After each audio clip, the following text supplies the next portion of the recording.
یقین کریں یہ تو میں نے دعوت کی مجبوری کی وجہ سے پگڑی اور یہ سارا گیٹ اپ اڈاپٹ کیا ہوا ہے. مجھے تو اللہ کی طرف سے آج زیادہ ملے تو میں اللہ کے بندوں کو گوشہ نشینی دی زندگی گزارا.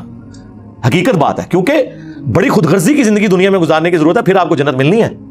ہاں میری طرف سے دنیا پوری جہنم میں چلی جائے سمیت میرے اہل و عیال ماں باپ کے بھی, پہلی فکر مجھے اپنی ہے, سیدھی سی بات ہے. باقی تو بعد میں نا, اور یہ تو قرآن میں بھی لکھا ہے نا, آخرت میں لوگ کہیں گے بیوی بچے ماں باپ لے لیں مجھے چھوڑ دیں. آپ کو یہ بات آکورڈ لگ رہی ہے لیکن آخرت میں یہی کچھ ہی ہونا ہے. اور دنیا میں جس نے اس طرح کی خود غرضی کی زندگی گزاری نا, باقی گوگلی بات تو پورے کرنے ہیں, قوا انفسکم واہلیکم نارا, اپنے آپ کو اپنے گھر والوں کو جہنم کی آگ سے بچانا. لیکن دنیا میں بالکل اکیلے اس حوالے سے رہنا کہ اللہ کے معاملات میں زیرو ٹالرنس, کوئی کمپرومائز نہیں کرنا. یہ نہیں کہ بیوی بچوں کی خاطر حلال اور حرام کی آپ تمیز گنوا دیں, بالکل یہ کام نہیں کرنا. بالکل خود غرضی کی زندگی گزاریں. بالکل آپ یہ دیکھیں جس طرح آپ موٹر بائک پہ بیٹھے ہوئے 100 کی سپیڈ پہ ایک ایسی سڑک سے گزر رہے ہیں جس میں بہت زیادہ رش ہے, ایک لمحے کے لیے بھی آپ ادھر ادھر ہوئے تو جا کے ٹھوکیں گے.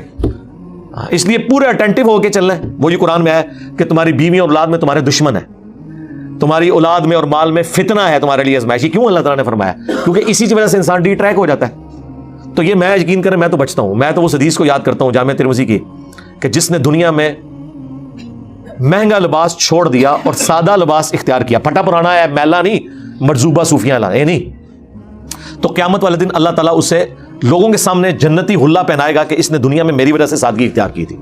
یہ تو حدیثیں ہیں نا, ان پہ بھی تو عمل کرنا ہے نا. سادگی کی زندگی گزاریں, اس میں آپ کمفرٹیبل بھی ہیں. زیادہ ڈومیننٹ ہونا اپنے آپ کو, میں تو کہتا ہوں یار وہ طارج میر صاحب نے ایک لیکچر میں بڑی, بلکہ 12 انہوں نے ایک لیکچر میں مختلف لیکچرز میں یہ بات کی ہے. انہوں نے کہا کہ مصیبت میں تو وہ شخص پڑا ہوا ہے جو اس وقت کرسی پہ بیٹھا ہوا ہے, اخلاص تو اس کا اس وقت داؤ پہ لگا ہوا ہے. آپ تو سارے پورے اخلاص کے ساتھ مجھے سننے کے لیے آئے ہوئے ہو. مصیبت تو میرے لیے ہے کہ میں یہ دیکھوں کہ اتنا بڑا مجمع جو مجھے سننے کے لیے آیا ہوا ہے, میرے دل کی کیفیت کیا ہے, کہ میں اللہ کے لیے بیٹھا ہوں یا اپنی دھاگ بٹانے کے لیے. صحیح بات ہے, حقیقت بات ہے.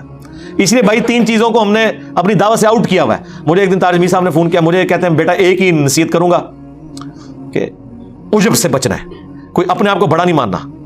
اور بعض اوقات انسان ریاکاری تو نہیں کر رہا ہوتا, تکبر بھی نہیں کر رہا ہوتا, لیکن اپنے اندر اپنے آپ کو بہت بڑی چیز سمجھ رہا ہوتا ہے. تو میں نے کہا شیخ صاحب اس امتحان سے اللہ کے فضل سے میں نہیں گزرتا, آپ ہی گزرتے ہیں. کہتے ہیں کیوں؟ میں نے کہا وجہ ہے کہ نہ میں نے دنیا کسی ملک کا دورہ کرنا ہے, نہ میں نے ہزاروں کے مجمع میں ممبر پہ بیٹھ کے تو وہ سوٹڈ بوٹڈ ہو کے خطاب کرنا ہے کہ لوگ دیکھیں گے جناب سفید کپڑے, سفید پگڑی, نورانی چہرہ. نہیں, میں نے کہا میں تو مسکین والی زندگی گزار رہا ہوں. یہاں بھی آ کے اسٹوڈیو ریکارڈنگ ہوتی ہے, اس کے بعد تو آپ میرے گھر بھی آ جائے تو میں آپ کو نہیں ملتا, گھر والوں کو نہیں پتا میں گھر ہے ہوں یا نہیں ہوں. بالکل کسپرسی کی زندگی ہے. ہاں, یا وہ مولا علی والا صاحب ہے کہ یا عدل ہوگا اور یا گوشہ نشینی ہوگی. تو یہ جو ہم عدل کرنے کے لیے ہفتے بعد نکلتے ہیں نا, یہ اس لیے کہ وتواصوا بالحق وتواصوا بالصبر ہو جائے. باقی ہمارے جو 6 دن ہے نا وہ گوشہ نشینی والے ہیں. تو اس میں عافیت ہے, انسان بچ جاتا ہے. تو میں نے کہا شیخ صاحب میں نے نہ کہیں جانا ہے, دوسرا نہ میرا عورتوں سے کوئی انٹریکشن ہے, تیسرا چندہ نہیں لینا.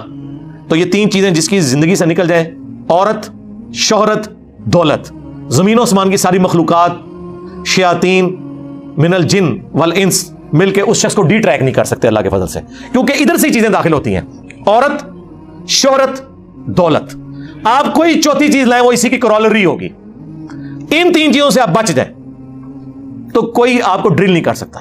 بڑے بڑے مولوی عورتوں کے مارے گئے, میں نام لیے بغیر پھر ایک بالکل پرسنل معاملہ ہو جائے گا. بڑی اچھی گڈی چڑی ہوتی ہے, اچانک ایک خبر نکلتی ہے, کدھر سے کدھر گراف آ جاتا ہے. چندے کی تو خرد برد کی کہانیاں آپ اکثر سنتے رہتے ہیں. دولت اور شہرت والا معاملہ بھی آپ دیکھیں, ایک اشتہار کے اوپر مولوی کا نام چھوٹا لکھا ہو نا یا کونے پہ لکھا ہو, وہ کہتے ہیں میں نہیں آنا.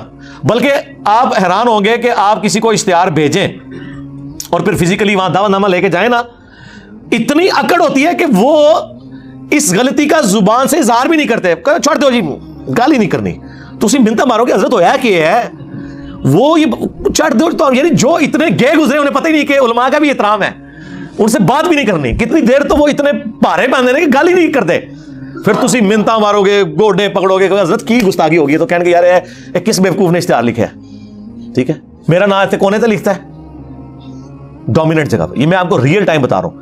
یا ان کے جو پیرلل میں مولوی ہے اس کے ساتھ 3 لقب ملے ہوئے ہیں, اس کے ساتھ 2 لکھے ہوئے ہیں, وہ کہیں گے یار یہ کیا ادھر تو لکھا ہے استاذ العلماء تھے, اسی چک میں تھے مار دے رہے ہیں اتنا عرصہ. جنہوں تو استاذ العلماء لکھا ہے تو میرے کو پڑھ کے کیا ہوا ہے, نہ پڑھ کے کیا ہوئے. وہ یہ جو چیز ہے نا، یہ چیز اس وجہ سے آتی ہے. نہیں آتے جلسوں میں، وہ غصہ کھا جاتے ہیں.